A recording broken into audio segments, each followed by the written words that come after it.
Hi, this is Jitter, and you, audience, are currently in a tree, which is kind of fitting because today we're going to be making fairy houses. And right now we are outside collecting natural materials. Yep. And we're having a good time with it. Robbie's already found an acorn. Look at Stand on your tippy toes, buddy. This is going to be my door, and it's in the tree you're sitting in. So there are many different types of fairy houses. There are some amazing outdoor fairy houses that we've made at camp before. And when we do that, we only use natural materials that we find on the ground. Yep. Today, I'm going to be making an indoor fairy house. And the reason my fairy house is going to be an indoor fairy house is because I'm using things like hot glue to put it together, and I'm going to have some other items in there that I don't want to leave outside for animals to get into, because that wouldn't be good. So anyway, today we are started falling. Hold on. Can I get you back in the tree? I did. Hold on. Oh, that's Ben. Yep. Gotta say hi to Ben. Say hi, buddy. Okay, so today we're collecting materials that are down out of trees. So we're not picking moss out of trees. We're not grabbing big sticks out of trees or acorns. We're doing stuff that we're finding on the ground because we don't want to be destroying anybody's habitat or anything like that. So I found some really cool things already. I'll show you. All right, so it turns out that collecting things for fairy houses is something I've been prepping for my whole life, because I am constantly finding things on the ground outside that I think are unique and beautiful. This I found last year, floating in a lake, just like this. We found these clam shells out in the woods. Somebody must have had, a clam bake or something like that and just dumped their shells out in the woods. Random watch parts. I don't know if we'll be able to use them, but I think a fairy would love it on her house. Metal and gems and stone things. And then check this out. I made a little fountain out of the shells that I found. I washed them out because they were super dingy, but they've got this gorgeous purple in there. Oh my gosh. And here's a fun little thing that you can do. Again, only for the indoor fairy things, is if you've got nail polish, whether it's clear or with some sparkles in it, you can really get colors to pop by painting it. So I didn't have any straight up clear polish, I don't think, but I had some with like little sparkles. And so I painted the shells, and then I used my hot glue to make kind of like this water effect going on. I didn't have any blue nail polish, but I did have like this iridescent green thing going on. So I decided to give the fountain some dirty water. So hot glue is your friend in this. I'm gonna need a lot more sticks than this, because when you're using it, if it doesn't stick, you just add more glue and eventually it all comes together and works out. So I'm gonna get crafting and see what I can create. It's gonna be cool. Yeah. Can I show these? Already did, bud. Already did.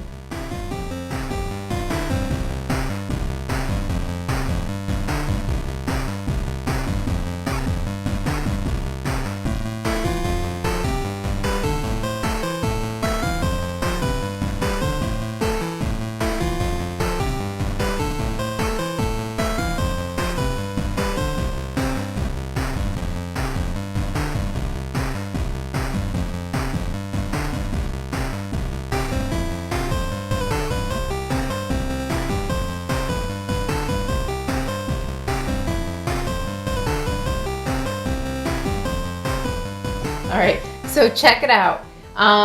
Things are a little more lopsided than I would like right now, but that is okay, because that's kind of like the fun and the joy of making art and doing, kind of creating something. What I had originally imagined was using the bark to put it on and kind of, in the strips to go make the roof.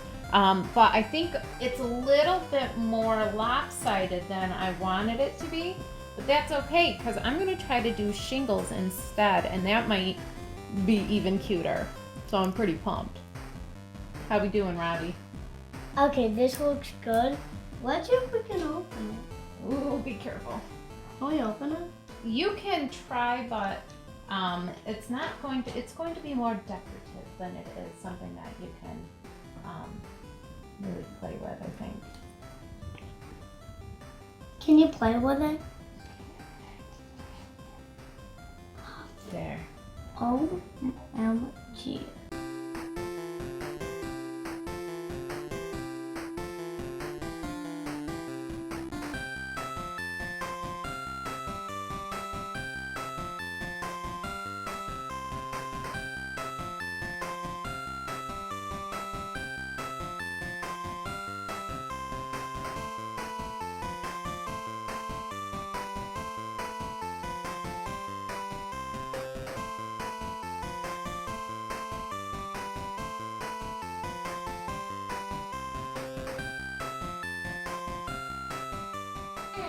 Do you think I'd do a feather at the top?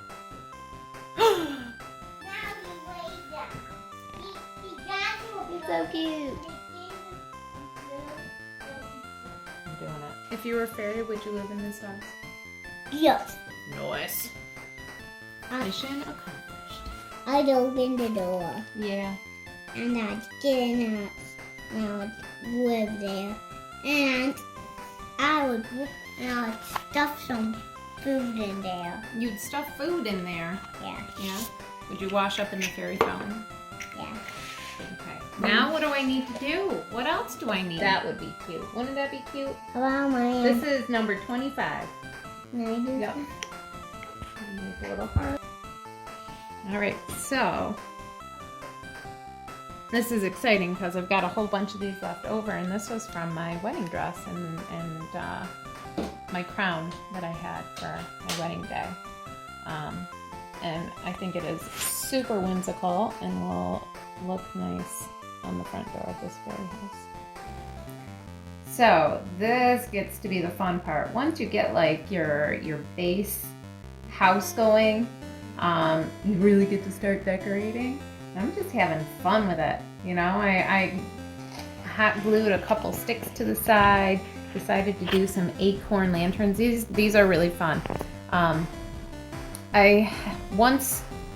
You can shatter marbles, but not totally break them by cooking them, and then you cook them for a little bit, and then you pour them directly into ice water, and they shatter on the inside. So I did that with a bunch of marbles at one point in the last few years, and then glued acorn tops to the top. So I'm finally using them, and so I'm making little lanterns out of them, and I'm just going to be hanging them from my fairy house where it looks like they need little acorn lanterns.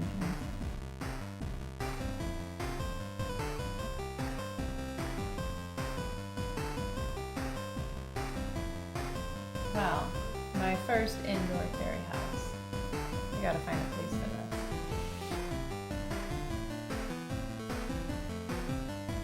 And incidentally, this fairy right here was made by one of our counselors.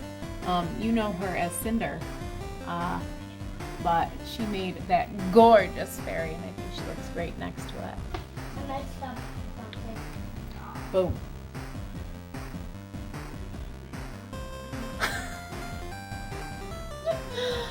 You know, I'd say for a first fairy house, not bad, and it was a lot of fun to make. So I hope you enjoyed this week's indoor and outdoor fairy house adventures. And if you do end up making an indoor or an outdoor fairy house, be sure to post it in the comments on our Facebook page, because we love seeing what you create.